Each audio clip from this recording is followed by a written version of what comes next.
me begin by introducing Pam Grier, and then I've got a fun introductory clip to show you. Obviously, Pam Grier is a woman who needs no introduction, right? Her name is synonymous with revolution. And by revolution, I don't simply mean cinematic revolution, I mean cultural revolution. She was born Pamela Suzette Grier in Winston-Salem, North Carolina, and she began performing on stage in beauty contests in Denver, Colorado. She was noticed by a Hollywood agent, Dave Baumgarten, who helped to convince her to move to Los Angeles, where she had planned to attend college. In California, she landed a clerical job at American International Pictures, right? And it was at AIP that she met producer and director Roger Corman. Corman was a filmmaker who got his start at AIP in the 1950s and later formed New World Pictures in 1970. And one of his first films was The Big Dollhouse, starring Pam Grier, yeah, exactly, and directed by Jack Hill, right? It was one of the first New World Pictures, and it became a major commercial hit. The Big Dollhouse was followed by a series of gritty women in prison pictures, such as Women in Cages, 1972, Black Mama, White Mama, and The Arena, all of which are part of this season's program. These Grier star vehicles emerged at a time when filmmakers around the world were experimenting with film form. It was the era of experimental cinema, of avant-garde cinema, of the LA Rebellion movement, and of new Hollywood cinema. After a slate of these early films, Pam Grier transitioned into black action pictures. She starred in Coffy as the tough-talking, sharp-shooting night nurse, eager to catch criminals who were distributing narcotics in African-American communities. And it was a tremendous success. Coffy was followed by Foxy Brown, Friday Foster, and Sheba Baby. Grier stepped away from action movies for a short time to portray a housewife in Grease Lightning with Richard Pryor. In the 1980s, Grier would co-star in Fort Apache, The Bronx, 1981 with Paul Newman, and Something Wicked Comes This Way in 1983 with Jason Robards, and Above the Law in 1988 with Steven Seagal. The early 90s brought period pictures her way, including a role in Mario Van Peebles' Posse, 1993. Then, in the mid-90s, Grier's earlier career was celebrated with releases that paid a kind of homage, if you will, to her 70s screen persona. I'm thinking of movies like Original Gangsters, 1996, and the film we're here to see and celebrate tonight, Jackie Brown, right? For which Pam Grier received critical acclaim, including a Golden Globe nomination. Grier had numerous television appearances in hit shows like Miami Vice with the super hot Philip Michael Thomas, remember him? Yeah. And in Frank's Place, Law and Order, Special Victims Unit, and The L Word, right? Who could forget The L Word? She's also appeared on stage in productions of Fool for Love and Frankie and Johnny. And she published her memoir, Foxy, My Life in 3 Acts, which made the New York Times bestseller list. Let's look at this clip from MSNBC, which is also highlighting her amazing activism. Listen, tell me from your point of view, because the people in your position, Ms. Grier, are always important in elections because you all are motivators. People who are famous, celebrities, you guys are voices that people sometimes they won't listen to a person on TV, they may not listen to a politician, but they will listen to you all. For you, what do you think are the most important issues that people should pay attention to in these elections coming up, particularly in this Florida election? Most people want employment. They want to feel uplifted. They want to feel like they count, they matter. And with the Democrats, we have been studying what's the electronic movement, such as the ICE, the conversion, gasoline engines to EV. I mean, you can convert your hoopty into an EV for $3,000 to $5,000 because most people cannot afford the trickle down to $60,000, $100,000 EVs, but 100 million people can. If you do that for them, now we've got an IPO that could be the Starbucks of conversion garages, which will create employment, create your own batteries, USA made, proud. And then we have the water making machines. We're losing our water. It's getting hot out there.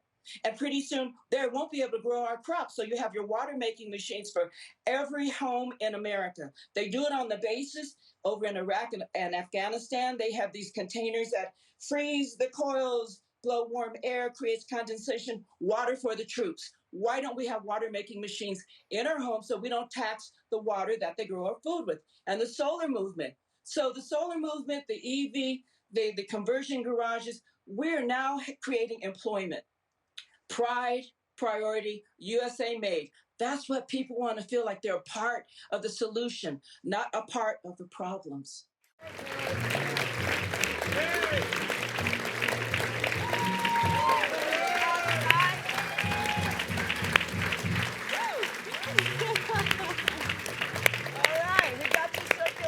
Going. Yeah. I always have to start my keynote speeches with a little bit of rhythm because those lunches kind of get you bored and go, here's another one, we didn't pay, the chicken was dry, the salad was wilting, so I just bring a little funk to it. Always. Thank you for inviting me. This has been lovely to be here to share my my career is older than most of you here, so I'm happy I'm here. Looking beautiful as always. Thank you. And of course, to my condolences to you and your country for the loss of your wonderful Queen Elizabeth II.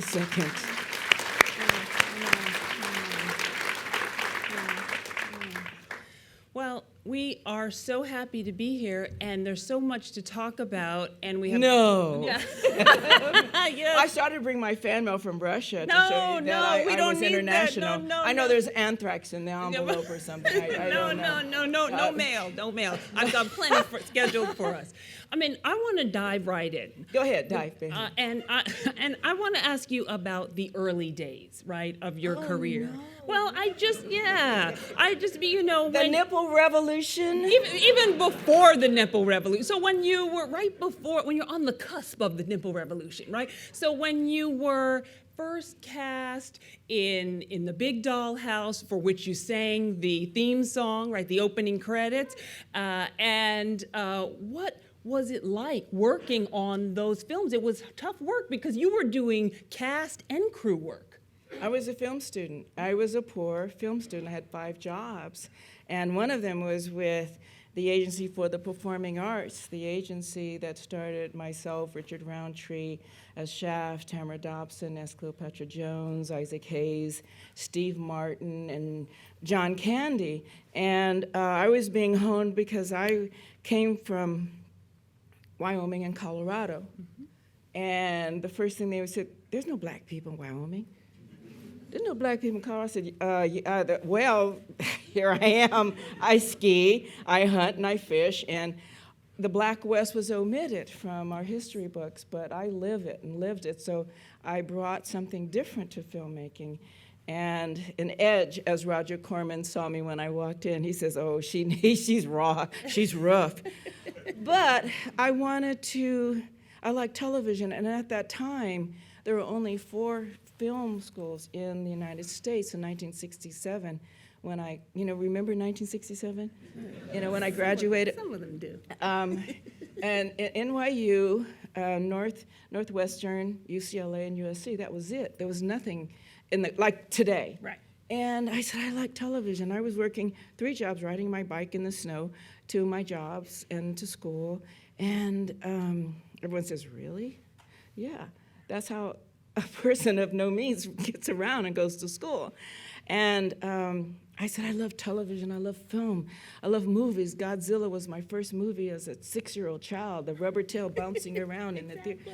And I said, but there's so many incredible stories because my family was so multicultural, multiracial, and I saw so many elements in my family, my wide family of Native American, Cheyenne Indian, African American, Nigerian, who were owned by the slave owners in North Carolina, and my Romanian gypsy, my drunk uncles and aunties, and then the Filipino side was Chinese and Spanish. Mm-hmm. And so when we got together, this culture that is here today goes back to when I was growing up.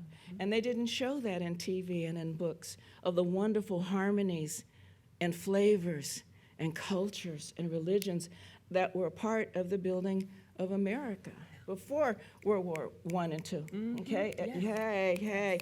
And so I didn't see that in television.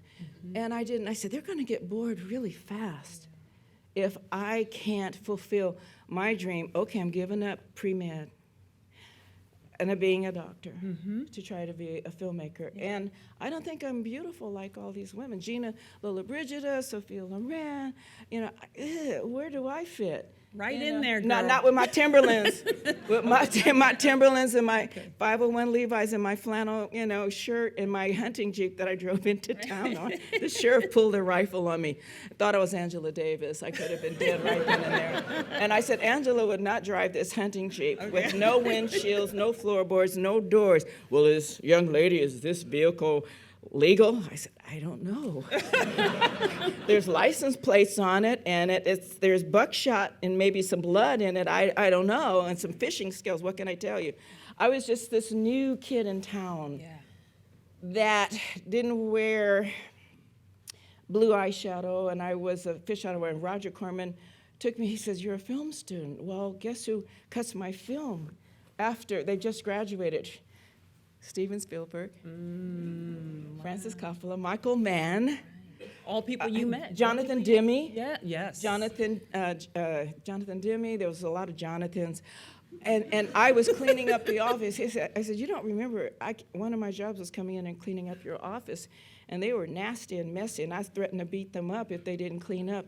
But I wanted to do what they did, so I wouldn't beat them up if they would help teach me, because I'm trying to get into school, film school." That's where they said, "Wow, where are you from?" Colorado, Wyoming. Are there black people? I said, they keep asking me this. And so Steven Spielberg, who I met at the TCM, he says, "Pam, I love you." I came in and I did, he wanted me to audition for Color Purple, Shug. And the reason why I was doing Something Wicked This Way Comes for Disney, with Jonathan Pryce was playing these 4 characters. And I said, "I just want to thank you. I don't know if I'm going to get the role, but I composed a gospel song for you, because I'm from Denver, Colorado, and I was in a gospel group called The Echoes of Youth, and half of it was Earth, Wind, and Fire. And so I had composed this gospel boogie song, and he just, wow, he was so impressed. Wow. But there was an actress who needed the job more than I, because it's when you're working on a job and you're playing 4 roles and someone's not working and they really need it. I have been known to say, "Can you send this project to somebody so-and-so? Because they could really use it and they can be just as good, if not better." Wow. Because I'm working. I did that to Vanetta McGee for a Clint Eastwood movie, and I did it for Color Purple, and I've done it because I wanted them to work. I was fortunate to do the films for Roger Corman for 6 movies, making tuition. I didn't do it because I wanted to do wet T-shirt movies. But you were getting offers. They were coming your way, so. But I didn't trust them because they said, "You're pretty." I'm going, "Where? My feet are bigger than yours." Most of the men that came in the office, like, I'm a big country girl, and everyone didn't eat, all the actresses, so they were short and skinny, and I was like, why? And so they're lying to me. I don't believe them that I am beautiful or pretty or the norm of the ingenue and in a Jeep, broken and beat up. And they wouldn't let me park on the lot half the time. They said, "No, you can't park that piece of you-know-what here." Are there any children in here that I can't say fuck, shit, or damn in here. No, they all got babysitters tonight. Okay, good. Because they knew we were coming, right? Yes, they knew we were coming. Thank you very much. This is an adult. And I know, I was teasing one of the security. We actually said a few things that we're talking in, and I didn't want him to hear what I said because I'm not a pole dancer. No. I can't do it. My hands slip. There, I'm always in motion, and I'm always sliding down. But anyway, so that's No, another but story. that's amazing. But yeah, it was an adult. I was bringing a maturity yes. and a rustic rawness to the Roger Corman characters Yes. that were so redundant that he was trying to figure out. That's why I'm sure he included my funkiness Yes. to create a new audience. Yes. And that was the part of that I was learning in film school, was creating your audience, developing audience development, accepting a black woman or woman of color to a genre, and being accepted as action, karate, kung fu, qigong, white tiger, all of these martial art, positions that I learned. And he said, wow, so I was in the next movie, and I was a Black Panther in the next movie, and the next movie. I said, it's tuition. And I never thought I'd continue. I always planned on going back to school. But you did create an audience, so much so that you then were able to They were sick people. No, these are not sick people. No, they're not at all. These are fabulous I saved people. you. I pulled you out of a down spiral, I swear. So You created an audience so that then when you transitioned to coffee, right, they were there for you. So They were. Can we talk about that just a little bit? it took some right? years. It took 3 years. Yeah. I didn't have a stunt woman. Okay. They hadn't developed a stunt woman. My size in the Philippines, they had this short little Filipino covered, and I think it was Fashion Fair number 38, Yes. very dark. And he had carpet on his hair to look like an Afro wig. Oh, Lord. And I looked at him and I said, you know what? You're good. You're really cute.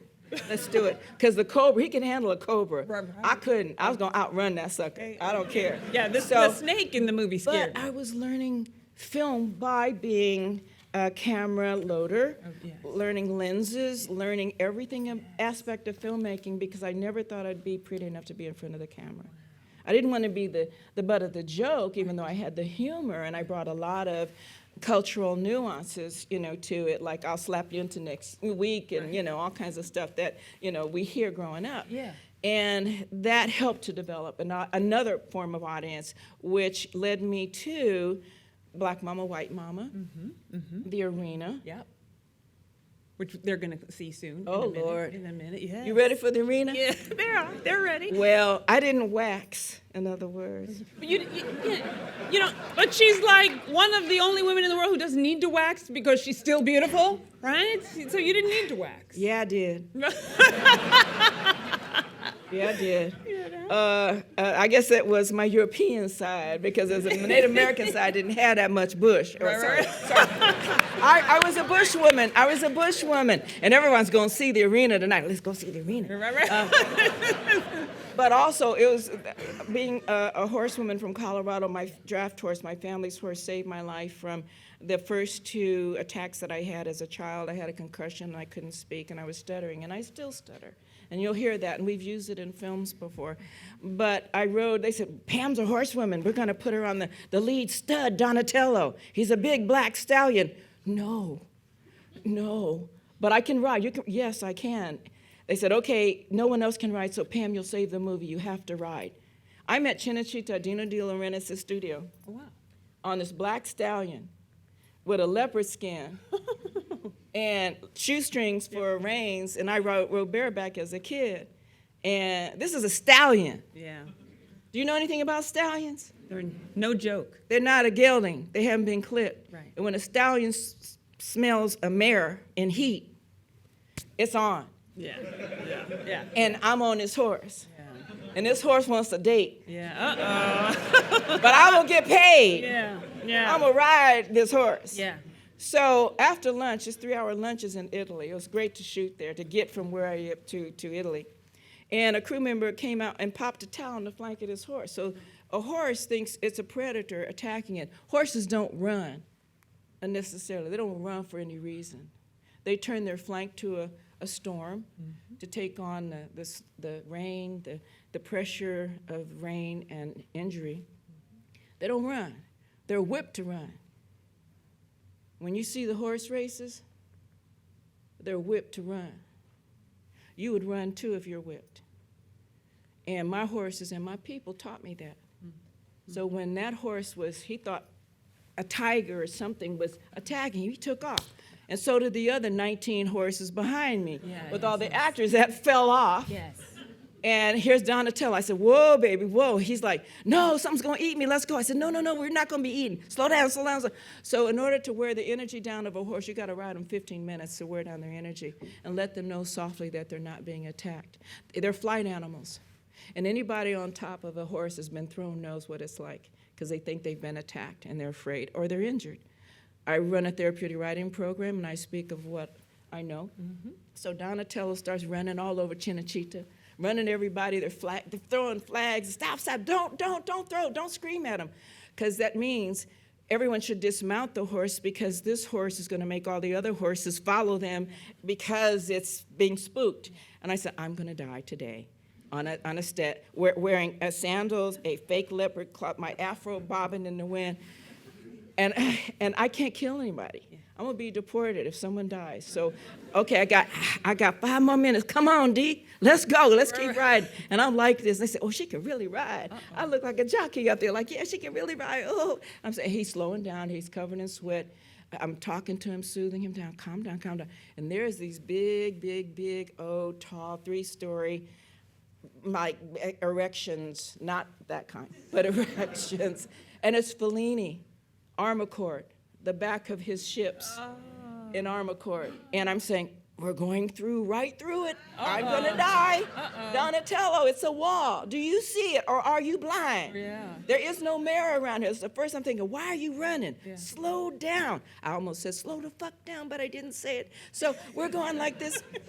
And so there's the waves, the hull of the ship and the waves. And I'm saying, okay, Dante, go to the left, and we're going to turn right real quick. So we go, and he almost throws me off. And he goes, again. I'm like, oh, shit. Oh, my God. Okay, and we come out of the cardboard oceans in front of this ship. Yeah. And there's Fellini with his viewfinder going, Oh, my God. he's saying, what the hell, in Italian, what the hell? And all the crew is there watching him, and I'm going, oh my God, I don't know who I'm gonna kill, but it's gonna be sudden. I hope you die quick. That's the only thing I can say. And we're like, he says, my fantasy has come true. And I'm like, my leopard skin, I'm covered in foam and horse sweat. And so we didn't, and finally Donatello stops, it's like his tongue is hanging out, and I slide off, and I'm like so exhausted. I got his hair impaled, all sticking in my skin. And they all rush over to me. And I think, they think I'm hurt. They're going to help me. I can get off the rest of the day and go lie down and go to the hospital or something. And he says, my name is Federico Fellini. And we must go eat. We must manja. He says, you from America?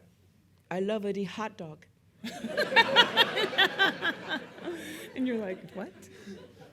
Can we have lunch? And my director said, no, Pam, we just had lunch for 3 hours. You can't have lunch with this man. And they said, it's Fellini. You have lunch with him. Okay, fine. So we go back to the commissary. My director and producer, my team is going, Pam, don't do this. I have to, it's Fellini. We're going to have hot dogs. And we go to the commissary. And he says, hey, you know how to make a chicken? Fried chicken. Yeah, I know how to make fried chicken. Yeah. I'll teach you red and white sauce if you teach me how to make a fried chicken. And I'm looking at the crew saying, they're not getting in here until she makes some fried chicken. They don't have any chicken, says the cook. We got squab, we got pigeon. I said, I can fry some pigeon, little tiny legs. So it's in the book, gonna be in the movie. Yeah. So I teach him, this wonderful man, how to make fried chicken, and his little pile, a little bit lazy, and he's chicken. They're like, or fried pigeon. Remember Tom Hanks and Big when he's eating the baby corn? Yeah. Well, I went back there when I saw Fellini going, trying to eat this chicken leg. It was good, it was flavor right, but he was such a gentleman, such a filmmaker, and I said, I want to be a filmmaker, director. And he took me, and every year he sent me a birthday card. And he was never inappropriate. He was always a gentleman. And every time he said, but still, when I come to America, we go eat hot dog and a fried chicken. So, That's awesome. That's awesome. So along my journey, I get to go all over the world and meet incredible people because of of me being organic and then being in this movie. And a lot of black women did not want to do nudity at the time, actresses. And I did it because I'm playing a bush woman, and there's no modesty. She's not a Christian. So she's just a bush woman standing in the water, bathing, and that's when everyone gets to see my frontal nudity, and it like caused a, it's still being rented and purchased in the box set to this day. Well, what can I tell you? Well, I want to look at a scene when you were a tiger, right? From Coffee, okay? But not literally. No, the Black Panther. Oh, the Black Panther and Foxy Brown. Well, I thought we'd start with Coffee, and then Okay. and then the arena, and then we'll get to Foxy. I know. Okay. Is that okay? Yeah, that's okay. So you all remember Coffee, in which Pam plays a night nurse seeking justice and vengeance against the drug That dealers. was my mom. Was That's it? a real story. Coffee was based on my mom, and Foxy Brown was based on my your aunt. right? My Right. auntie, Yeah. Wow, that's amazing. She was an activist. She was standing up to a lot of the drug dealers that were really oppressing our young people in the community, and she could do it. She's from the Wild Wild West of Wyoming. Don't talk to her. She wasn't playing. Okay, and I'm so glad that you say that, because I'm always telling students the films were political and based in the activities of real people, of community activists. So it's so important that you share that with people. I do. It scares them because they want to not remember a lot of the civil rights unrest and the Watts riots and a lot of things. We go back to a lot of, I would say, miscommunication in many instances on what starts, which is frustration, economic frustration. And I've always been taught through my mentors of Tamar Hoffs of Women in Film, Roger Corman, Steven Spielberg, Robert De Niro, who's gaining weight for Raging Bull. I met him, and I said, I want to gain weight for my characters, which I have done. And I was doing a play called Frank and Johnny and the Claire de Lune, where I gained 50 pounds, and I was meeting Spike Lee for a film. And when he saw me come in and I had 50 pounds on my badonkadunk, he was saying, like, what, are you sick? I said, And that sounds like something Spike would say. yeah. And I said, what, you skinny and short? Yeah. Okay. What you gonna say? I'm doing theater, playing a Pulitzer Prize, play. Yeah. And for 4 years I did nothing but theater to prepare me to do Jackie Brown and work with Quentin, which we'll get to. Yes. That's a discipline that is such at a high level that theater prepared me that I'm now not a celebrity that does movies to sell product and makeup and shoes and hair and underwear. And concessions. I am an actor. And I will do Equity Lord D, where you get $300 a week, not $300,000 a week. So I found myself, my soul. Yeah. Because education creates confidence, and confidence creates hope. Yeah. And I wanted to bring that to my work. And you do, and she does, right? Let's look at this clip from Coffee, which, as she said, was inspired by her mom, by the legacy of your mother. Little short, little crazy woman. I hope I don't beat her. I'll chase all my boyfriends away, Lord. Flushed it down the toilet. Hey, Coffee. Hey, baby. Oh, Carter. What's the matter? Something wrong? No, I'm just a little tired tonight for some reason. What are you doing here? The only cop I know to get a dislocated toe while run over by his own squad car while writing a parking ticket because he didn't set the handbrake. Come on, Coffee. Don't tell stories like that. And I had to hold your hand while they said it. You want some? Yeah, black, please. Boy, we had a real messy one tonight. Junkie killed his connection with a shotgun. Blew his head clean off. Then OD'd himself. Yeah? Kind of strange, isn't it? At least that's what my partner says. I don't believe it. You don't? There's a mob been moving in here and taking over the Bison narcotics rackets. Even trying to pay off the police. You're really beginning to sound like a cop now, you know it. I got a busy night, Carter. I gotta go. Hey, wait a minute, Coffee. I still want to see you. Can't we get together this week? Oh, come on, Carter. I told you how it is. Things haven't changed any. I can't believe you're still hung up on that phony politician. Now, you're not going to get to me by insulting my friends, you know. Well, just give it a chance. I mean, something innocent like a movie or a drive in the country. Come on, what are you doing tomorrow? You won't want to do what I'm doing tomorrow, Carter. Yes, I will. Try me.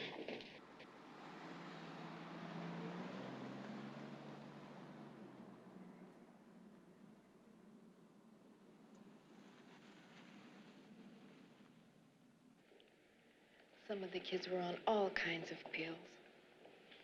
Some are on methadone now. The youngest is only 9 years old. The worst are the ones that got the contaminated junk. But you know how some dealing junkies are. They'll put anything into it to stretch another dollar out of it. Time to sit up again. Belle, your sister's come to see you again. Oh, flower child. Hello, Lou Bell. Remember me? Remember Carter? I brought you your favorite candy. How do you feel today? You feel better? Oh, good. You look a lot better. Who combed your hair? So when I got my certificate, I moved up here so I could make more bread to send some home to LaBelle, paying for music lessons and dance classes, so she wouldn't end up hustling like my older sister. But when you got a sister who's hustling and a brother who's snorting coke and shooting up, then I found out about a month ago, for the past year, all the money's been going for junk. Pills first, then smack. I told her to stay away from those people. But some junkie knew she was getting money, and he started leaning on her. You know how it is. Carter, wouldn't you want to kill somebody who had done a thing like that to your little sister? Sure would. Then you think it'd be right? What? To kill some pusher who's only selling so he can get money to buy for himself? What good would that do, Coffy? I mean, he's only part of a chain that reaches all the way back to some poor farmer in Turkey or Vietnam. What would you do? Kill all of them? Well, why not?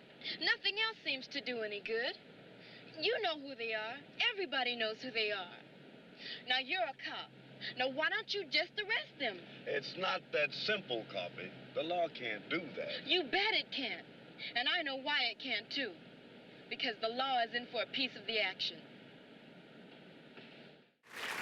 And see, it's really important to watch these scenes when I'm teaching these films with students and talk about them, because while there was a nipple revolution, there's a political and cultural revolution in these films too, and I think we forget that sometimes, right? And so Absolutely. yeah. My mom worked at a detox center, and babies were being born heroin and cocaine and drug addicted, and we didn't go there, but what I saw and helped her with while I was a student, riding my bike in the snow, let her have the car, helped her out.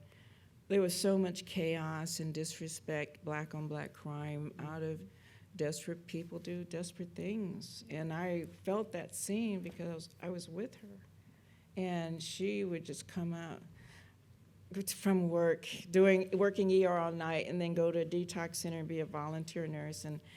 And we would see just constant depression and self-hatred, and they would be released and go do the same thing every day, and knock a 80-year-old woman down, take her purse, kill her, cut her, whatever.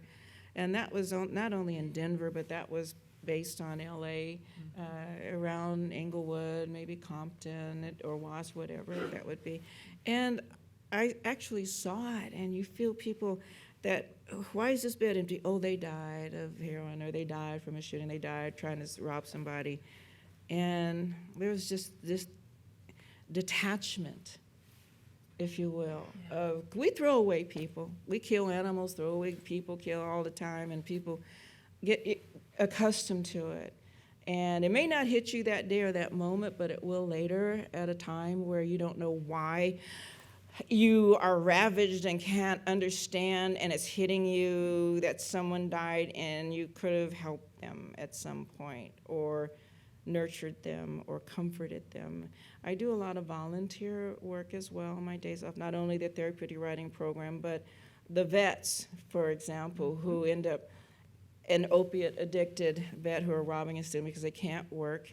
And I asked them what I could do for them, and they have Agent Orange, they have Parkinson's, and they just want to read a book, just to be a volunteer, sit by someone's bed and say, "You're okay, how's your medicine, how do you feel, is your family here?" Nobody had a family. Yeah. It was my mom or some church members or myself, and I changed bedpans, I changed sheets, I washed people's bodies, and just to be, my mom said, you know, when you save a life, you gain a life, and that comes from the Native American culture in Wyoming, the Sioux, Lakota Sioux tribe of that term, that feeling.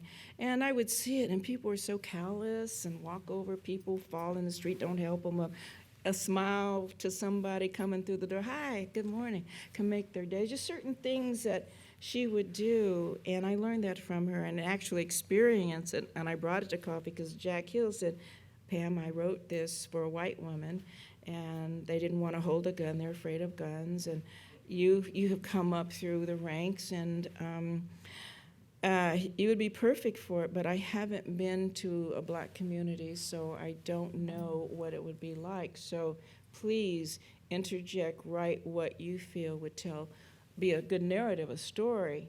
And as a filmmaker, you really want to experience what you write of and you film, so that every beat and every moment, you know how to elongate a scene, cut a scene, take the video out, you know, give the essence of what you're supposed to say.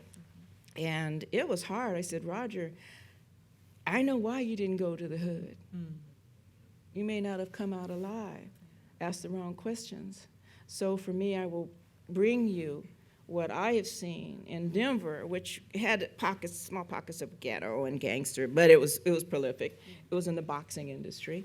And he said, "Wow." So I brought it, and it was difficult to do that, and still, you know, we're rated. We can't show everything. You know, now we can today, but then, you know, I would talk about the things that I saw, and he said, "I don't think we can show that. You know, there's going to be ratings. We don't have it." And I said, "Whatever. This is it. You control it. But thank you for asking me to bring that to the script." Yeah. To bring some. I just don't want to cheat the audience and take their money. We work very hard to see a movie and dinner and babysitting and everything, and then to go see something that it rings false. It's very difficult for me to live through that. Did you enjoy being on the sets of some of these films? Like, I think about The Arena, or your work with, you know, any of your work with Margaret Markov, right?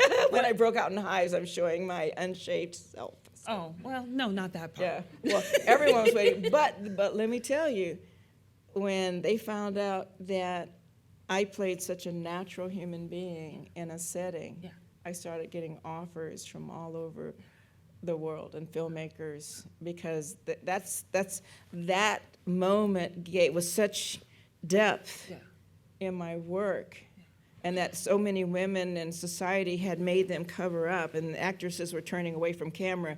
And I'm saying, why are they turning away from camera? There's no cameras there. Right. What's making them turn away from the optic that's portraying all these women bathing naturally, which was beautiful to me. Yes. If you've been to other countries, the indigenous people, when they bathe, the women they're not covered up, they're topless, they have cloths on, the men are much more nude. comfortable with nudity than in... But it's accepted, and it's natural, and it's beautiful, and mentally healthy. Yes. And so I said, I want to be able to be that picture in National Geographic. So that's what I want to do. And I did it, and everyone were stunned by it at first, and then they relaxed into it and said, "But of course, why not?" Yeah. And so I was rewarded for going to that depth. Yes. And also, it looked like in your pairings with, say, Margaret Markov, whether it was Black Mama, White Mama, or The Arena, that there must have been scenes where you all were having fun. Of course, I was a prankster. You know I was. Me as a nun, of course. And I was doing Richard Pryor jokes all the time, you know. So we had a lot of fun with Margaret Markov. She was a ballerina, and I said, go out there, you warrior. And so we became besties out of that, but we supported each other because very physical. Yes. And I had been very physical, being a farmer's, grandchild and doing a lot of work in martial arts and skiing and stuff. So I had a lot of physicality. I didn't have ballet, but I brought that eagerness, that I was curious about holding guns and riding motorcycles and driving cars through buildings and things like that. Everybody does every day. So it was fun. Yeah. But I didn't have a stunt person, and because of the intensity they wanted me to bring to my work, I said, I'm going to get hurt. Yeah, it's I'm grueling. going to lose an arm or a kidney on this one. So can you train somebody? Yeah. Not a short Filipino man covered in brown makeup with a piece of carpet on his head. I need a real to-do sister. That started the Black Stunt Men and Women's Organization at that time, because now the audience has developed, and we need stunt people to protect our artists, who are now, every film becoming more and more intense, written with more graphic stunts, physical stunts. We can't hurt the actor, because if the actor gets hurt, the movie's over. Yeah. So I suffered quite a few injuries that, in Coffy, I broke my ankle. And there's a scene of me running along the road, which you'll see, and I'm kind of limping. Well, my cast was painted to match the other boot. And they glued the laces to look like the lace-up boot. And I'm limping and trying to act like I'm not hurt. No drugs, 2 fingers Jack Daniels, and I can do this, okay? So those are the things that we laughed at, And it looks like you could have gotten hurt in the arena, because there's all that heavy equipment, and then you're fighting in the like gladiators. And I didn't have a stunt person then. Wow. And no bra, sport bra. I invented that sucker. I said, we got to have a sport bra from here on in. You can't, that fabric does not work. And then riding that horse showed me that, ow, ow, ow, ow. So now with the sport bra and the proper gear that we wear to protect ourselves and our stunt people, we can now do the work and the magic for film. Yes. With some form of, almost short of bleeding and, being set on fire, but making your performance better. Right. Beautiful. You deserve that. We deserve that. Absolutely. And the students who study my films for the last 50-some years, come on, who's going to have a 50-year-old career with me? But to show where we were, where we've been, and now where we're into, hey, we went to CGI. We ain't fools. We ain't stupid. But to where we are in the movie, the magic of making a movie today is so extraordinary, and to be a part of that. And I invented the sport bra. You did. Well, we're going to look at a scene from The Arena where you invented the sport bra, after which you invented the sport bra. And this is about these Let me see that. Yeah, these two Give women. me. Okay. Okay. These two women, exactly. You play Mamawi. Margaret plays Bodisha, right? And Bodisha. Right, exactly. Yeah, the blonde plays Bodisha. I said, why can't we change that? But let's not go there. But Mamawi, I guess, I know, it's weird. The names are yeah, weird. we won't go there. That's a whole nother chapter. That's next year. Perfect. And these two women are captured and become gladiators. We have to fight each other to be set free. Yes, and this is a scene where actually Bodisha's won her match, and you're about to fight your first match against Lucinia. So this is the scene we're going to watch from The Arena, 1974. And you know what? Can I have a rubber, something that goes boing boing, get really light? No, they handed me something like, oh my God, what? I'm gonna get a hernia on this one. Yeah. Can't we stop? There's nobody. I'm like, oh shoot. Okay, all right. Someone's gonna die today, and it ain't me. So I did it, and I raised up, and I said, oh my God, I'm gonna hurt somebody. And everybody they were morbid watching me. They wanted to see some. They wanted to see me hurt myself. They wanted to see me really stab someone. Oh no. Yeah. I hate it. But they had this, they always wanted to see fight. They're like boxers, you know, people that come to boxing rings, they like to see people fight and beat each other up. My eyeballs fall out and everything Yes. like Well, that's that. what that's what boxing is today, right? It is. It's what, It's pugilistic. It's, people like to see that. They pay. Look at Rock, where he started from. Yeah. To be or not to kill, you know. So. Okay, the arena.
Those weapons were so heavy that afterwards, after each scene, I would just lie down in the sand.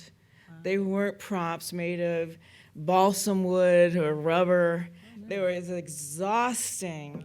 But I love the angles on the face, which I learned from Steve Carver and Fellini and Bertolucci and Ingmar Bergman and Alexander, who had incredible shots. And so I was evolving as a filmmaker, but knew what it would take for an actor to redo that almost in a Kubrick way back then and still be convincing and just like, please film this. I can't do this again. I cannot lift my arms. Yeah. This is really, everything was just real. Yeah. And I prayed I didn't cut myself or accidentally, inadvertently injure the actor. Yeah. And it was very that was probably one of the most physically difficult films to do. Wow. And be convincing and be that American actress that they are so big. No, I'm not big shot at all. I'm just here working, eating pasta and fried chicken with your director. And I want to do a good job in front of Dino De Laurentiis, because Cinecittà was the Universal studio for Italy, for Rome, Italy. And so I had to represent. I was tired of representing. Yeah. I said, okay, I need to find a way to make sure today, that our guns don't carry real live bullets. In the Rust incident with Alec Baldwin, that happened 5 minutes away from my ranch. Oh my God. And that we take care of ourselves. And at the TCM, I, said that I wanted everyone to know what we do. It's like the three branches, executive branches of the government. We have the heads, the executives, the actors, and the crew. And we all should be protected. And if we don't have the crew, there is no film industry. Yeah. And I really believe that our film crews should be treated as such. They work 15, they're there before we work 15 hours, and they keep our trailers and our toilets clean. They make sure our cars have gas, and then if we're too tired that we'll be driven home. They take care of us, and they should be asked to the Oscars first. When they have movies that are nominated, the crews should be invited to see them first. They don't get that. And they can't afford $150, $500 a ticket, and they help make that film. So I said, remember the crews. And mine will always be invited from here on in as I direct and write and produce, content, that the crews will get the first invitation to be there, red carpet, see what they were involved in, and they made it happen. Without them, there is no movie. Well, and you've long been a champion of crews and crew members and getting folks because I was one. Yeah. I know what it's like. Yeah, and getting folks unionized. Well, we in order to do that, it's another family to go to work for, is the crew. And when I did Coffy, and I had a 5-picture deal, the first woman to have a movie deal because of my success, and because Coffy knocked the James Bond movie off of #1 box office because of people kept coming to see it. Dads kept bringing their sons 10 times. Exactly. Moms were bringing their daughter. That's why Quentin talks about you as the Black Jane Bond. Yeah. And Stan Lee and Marvel. They Yes. based a lot of their female characters on my physicality, on me and my fro, but the edge, the authenticity, and because I've been attacked 4 times in my life as a child and as a young woman, I know what it's like to have to fight a man off of you from choking you, or raping you, or hitting you with a chair when you're 5 years old. So a lot of those are real incidences that women go through, men have gone through, and I wanted to bring it to the cinema as a student.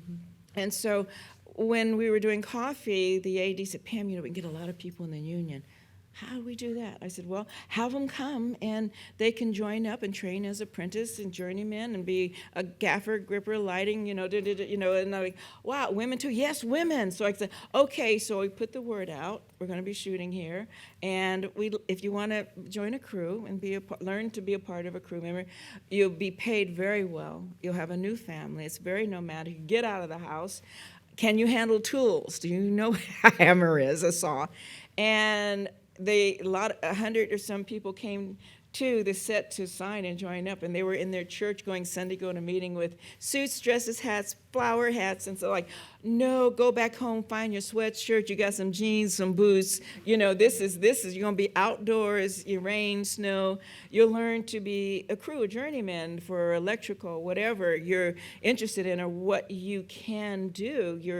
Not everyone is physical enough to do a lot of the work as crew, but you can be a teamster and be a driver and have money for the rest of your life and benefits. If you're a mechanic and you understand driving a rig, an 18-wheeler or trailer, backing up. I trailered one of my horses to Vancouver. He was a part of my therapeutic riding program, and I had the teamster teach me how to drive an 18-wheeler with 21 gears, to take my horses to train because the girls need them, the kids need them. And so I had that. And so they said, if Pam can do it, we can do it. So I'm like, I'm scared the whole time. So stop that rig, But they came, and they went back home, they changed clothes, and they put on jeans and sweatshirts and work clothes. And the women, I said, this is a hammer, and you're going to do that, and you're going to make a set, and you understand a saw, a reciprocal saw, a circular saw, a jigsaw. No. Okay. They'll teach you that. Right. I had learned that from my family because my grandfather wanted all the girls to hunt, fish, and shoot, and change the tire, change the spark plug, oil, be self-sufficient. Yes. So I brought that to work, and I could see that they will have employment and a new family to come to work with. Yeah.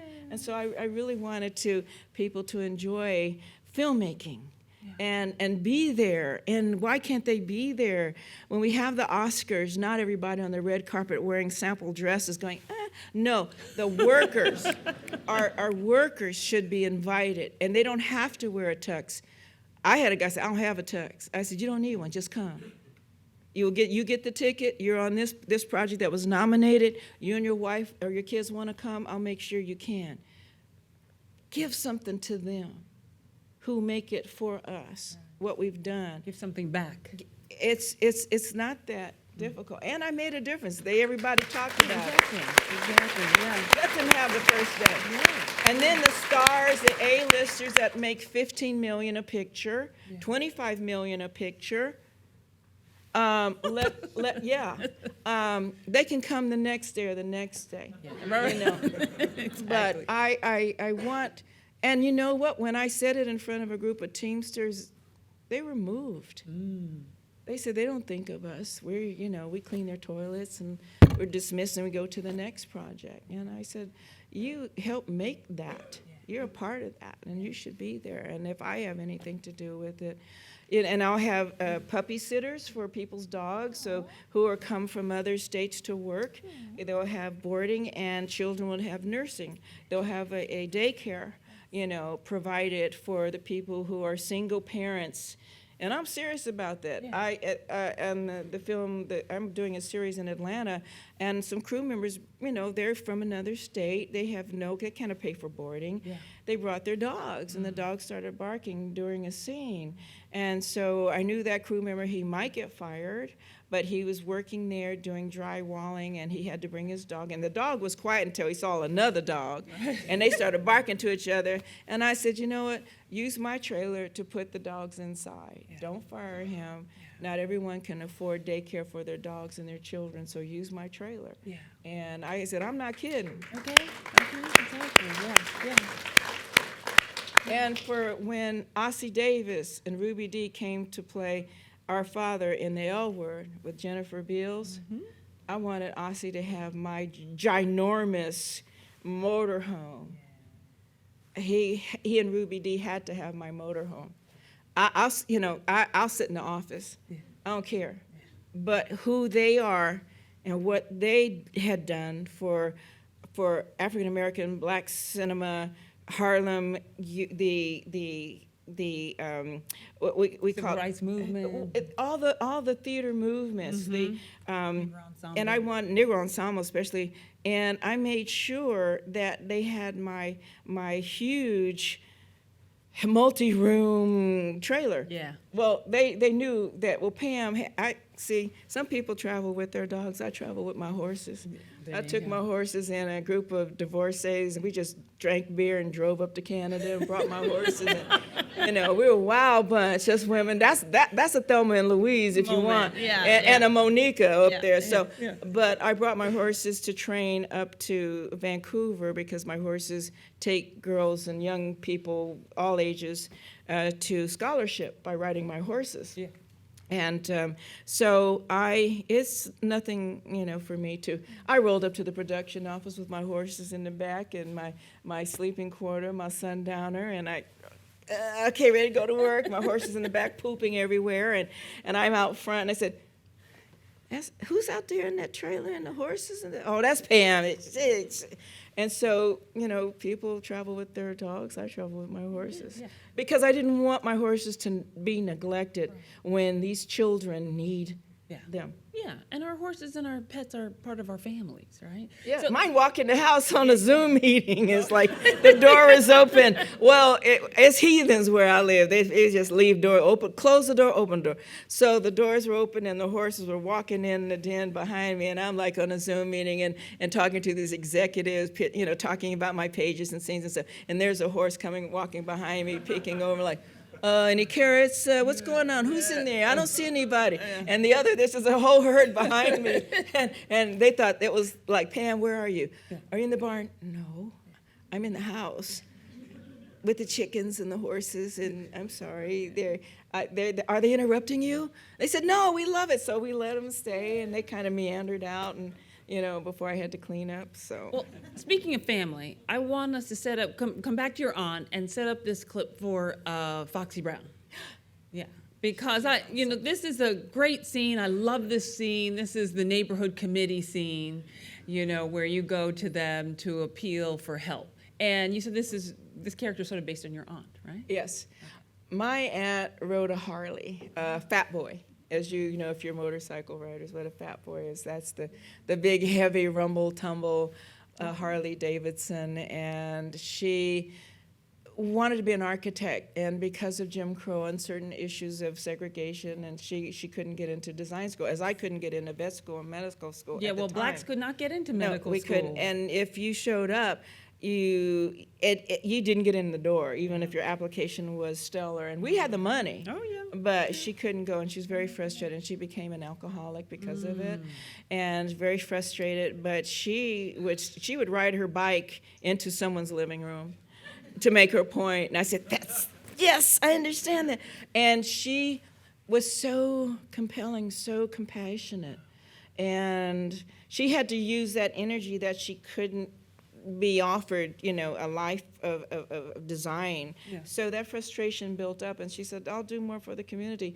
She worked for the airlines. She cleaned planes for the airlines. And she thought, well, this is all I can get. And because we weren't allowed to fly on the planes or in the 50s and the 40s, you couldn't go and just fly any airlines.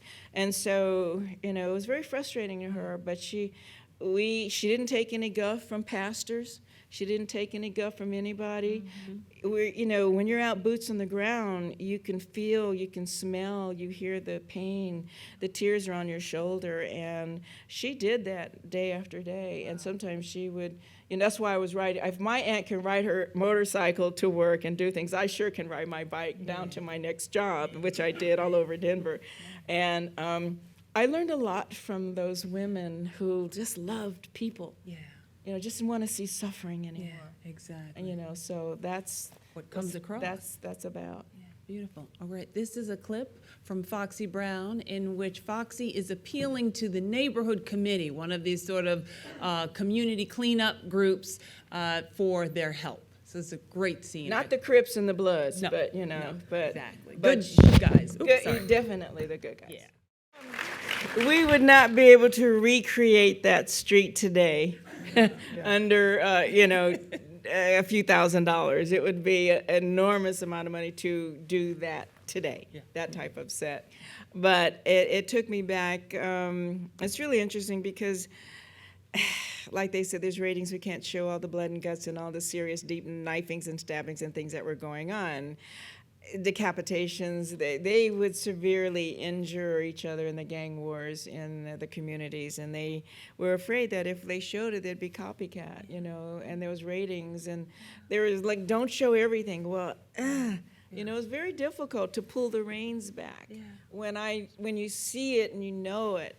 And a couple of times, my mom was harassed and pulled out of her car at a gas station, and these brothers weren't kind to her.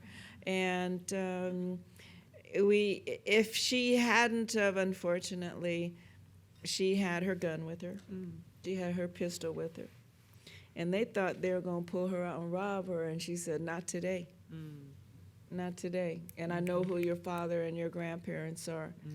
And I'm sorry you chose me, but we didn't understand that, and it was desperation, poverty, frustration, a lack of confidence, and just, you can't explain it because everyone's so different. No one's monolithic. They come from different, people and times and desperation, and it's you can't explain it. Yeah.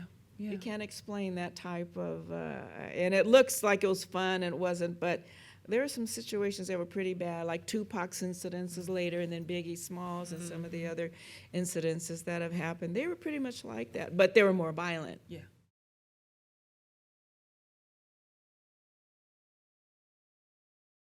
Thank you. I love it. You know, this is a big story. I had a 2-year bout of cancer, and I had 18 months to live. And, At that point? And yeah, that's right before Frank's place. And I had put my estate all in a trust and prepared to go to every Chinese, herbalist in America, and yes, multitude of surgeries and treatment and therapy. And I get a call from Tim Reed, who played in Frank's place. He played Frank. And he wanted to find me. He said, she can't be found. She's probably home. They didn't tell her. She's kind of a retirement, semi-retirement. And because of the success of, all the Roger Corman movies, Coffy, Foxy Brown, Sheba, and all the movies that I did, Friday Foster, I could have retired when I was 26. I wasn't making 10 million a movie like the actresses today, and 25 and 30 million that they're making today. But I could retire, but I didn't want to. I was an artist. I'd given up a medical career to be a filmmaker of, narratives, of cultural, historical, and gender narratives. And so I was really sick and lost all my hair and my eyebrows. And Well, you look great for a dying woman, that's for sure. Thank you. Thank you. Yeah. At my age, I'm You 73, so people won't believe it. I'm talking about then. I didn't want to do it. I turned it down because did? I said, I don't look the same. My skin is yellow. It's discolored, radiation. I don't know if I can remember a line. And Tim said, no, he wouldn't believe it. Wow. I said, no, seriously. I've been getting treatment from Cedars-Sinai for the last, I fly out every week. I'm lucky to be able to do that and get treatment at a cancer center, at Cedars-Sinai Cancer Center. And I don't think I can do it, Tim, so I have to pass. I don't want to disappoint you because you don't have a memory. Things happen to your body. Yeah. I was 39. And I just said, he said, Pam, I'm not going to accept this. I really want you to work, get back into the business. We missed you. There's no one who is as crazy as you. And I said, I don't know how to take that. But I said, well, Tim, I might need a wig. My stomach is extended. I don't know how I'm going to look. I don't know if you want to see that. And if I come down to work with you and you aren't happy with the way I look, because, appeal is everything. And Pam had the sexuality, I had the arena, the not waxing, being, Oh, natural. all very much. So I didn't even shave my armpits. It was in Fort Apache, the Bronx, I didn't shave my armpits. Or Escape from L.A. That got me that job with John Carpenter. I put a zucchini in my pants. That's another story. But I got Hershey Les Palmas, Kurt. I said, Kurt and Hershey had it going. Anyway, I said, you can fire me. It's okay, because I don't know if I can do this. Well, you did a great with John job. Wayne's son, Patrick Wayne. That's right, Patrick He's Wayne a producer. They come to town. I'm sitting at the bar, and he's flirting with me. Exactly. And I get to throw water in his face like 50 times. It was a fun scene. And Tim said, Pam, you have to stay. You can't leave us. And he said, what you've given in your career, and it's short. It's, it started at 20, and now I'm 39, and I'm on, 18 months to live, and I have to follow. My doctor said you can't live in Los Angeles, too much toxic pollution, so if you have to go stay at home in Colorado, where it's cleaner, Wyoming, it's better for you, and so for healing. And I said, Tim, thank you. I will try. Guide me, let me know. So I don't want you to fire me like I didn't. I told Roger Corman, you can't fire me. Tim did not let any of the producers and writers know anything about this. And you were wonderful. And there were no concessions made production-wise to accommodate this illness that we knew nothing about. And you were wonderful in the show. And I have proof around the corner. Come by my place here. I have it on a computer. Amazing. Can we all come to your house for dinner? Yes. Thank you. Yes. Thank you. Come on over. Can you imagine being at someone's table around their house, sitting with a paper plate of food, listening to him?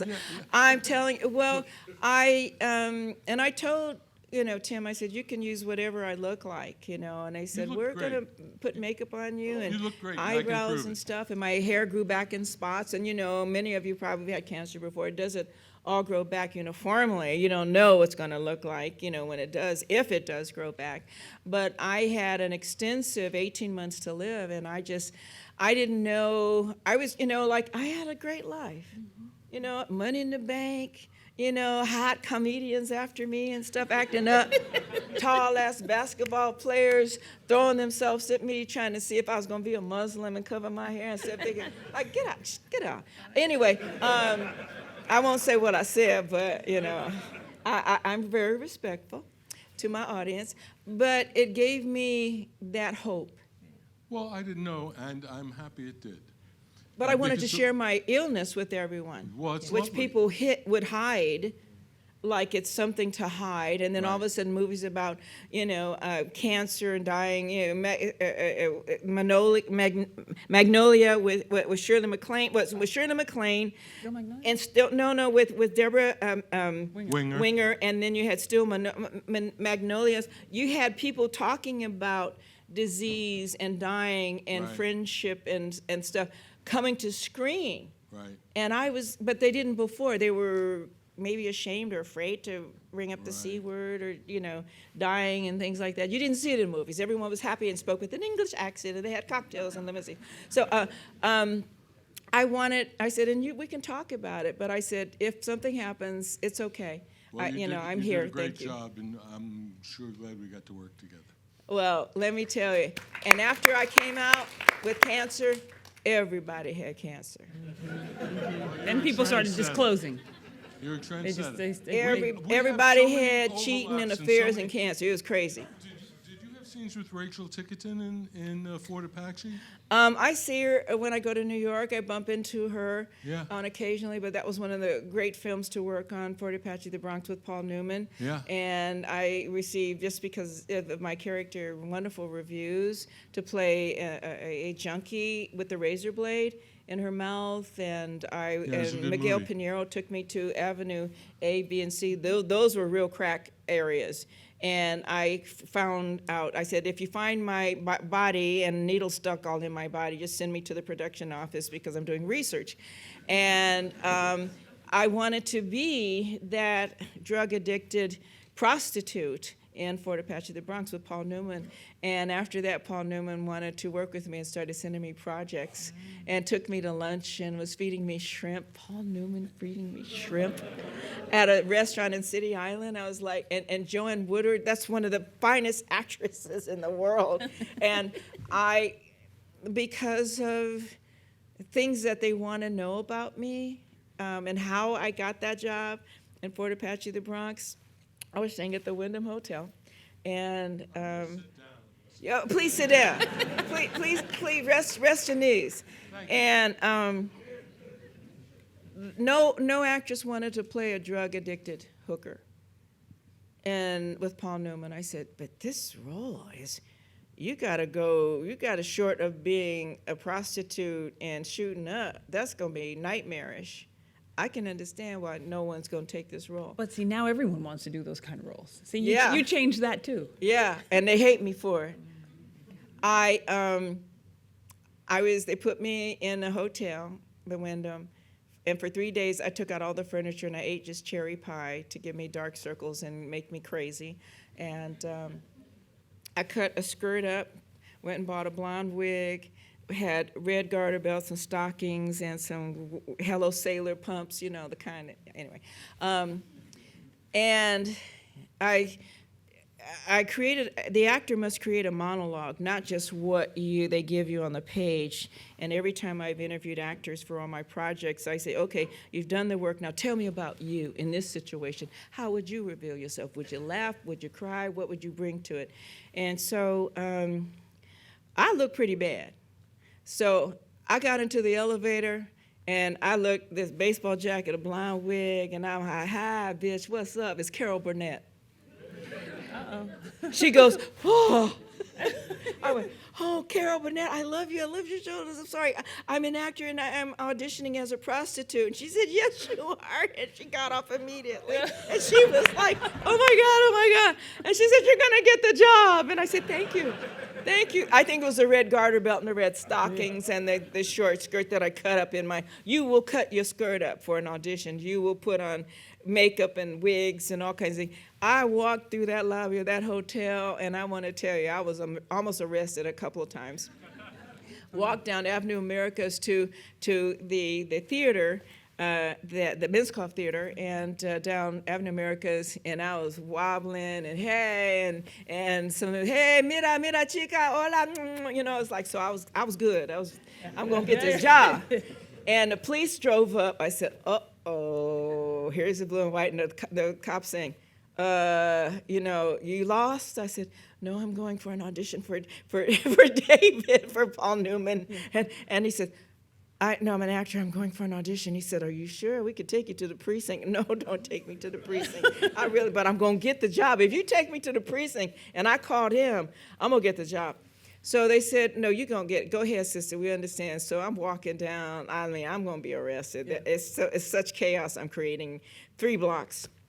And I get up to the receptionist, and here's this sister. And I said, hi, I'm Pam Grier to see Paul Newman and David Susskind and all these people. She said, no, you ain't. I said, I am Pam Grier. Please, no, you ain't. You ain't no Pam Grier. She taller.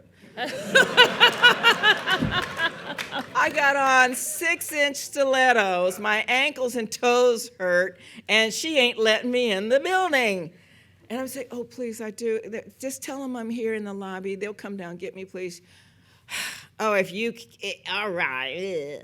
And so they said, you're Pam Grier. What happened to you? Oh. I said, hard times. It's just hard times. Let me go up. And so they let me up.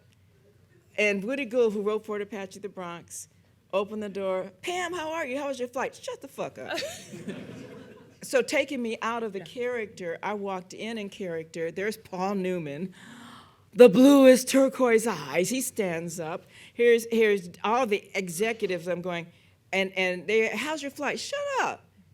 I didn't have a flight. Let's go. Let's do the motherfucking scene. You know, I'm tired. I've been eating cherry pie. I'm tired. I'm about to be arrested. And LaQuisha won't even let me up. Yeah. So can we just finish this? So this, okay, let's start. So Woody sits down. He starts reading. So I do this performance, monologue, shoot up, die, just get into the whole thing.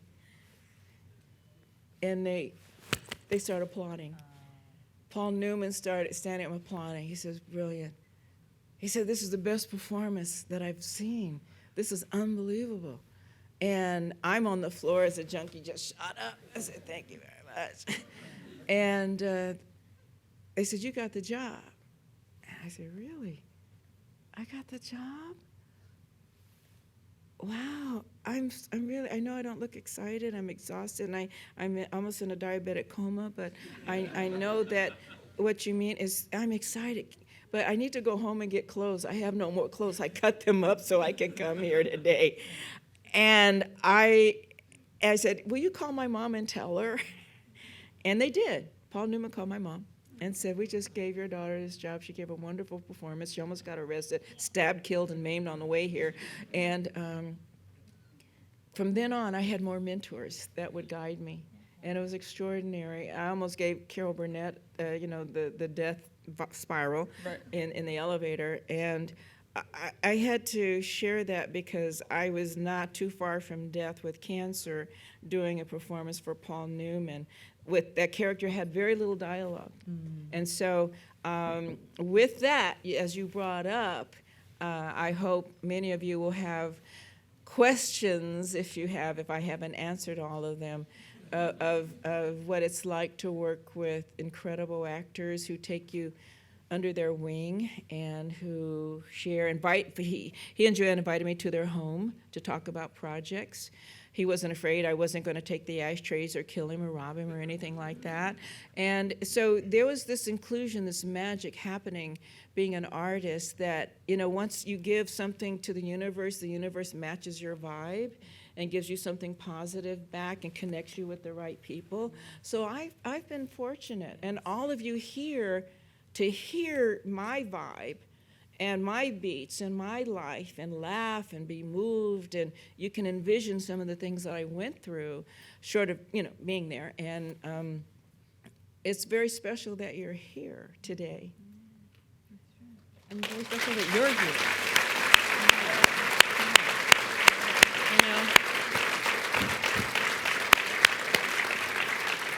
In the interest of time and our screening schedule, we're going to have to conclude there. But what a perfect note to end on. Ladies and gentlemen, Pam Grier.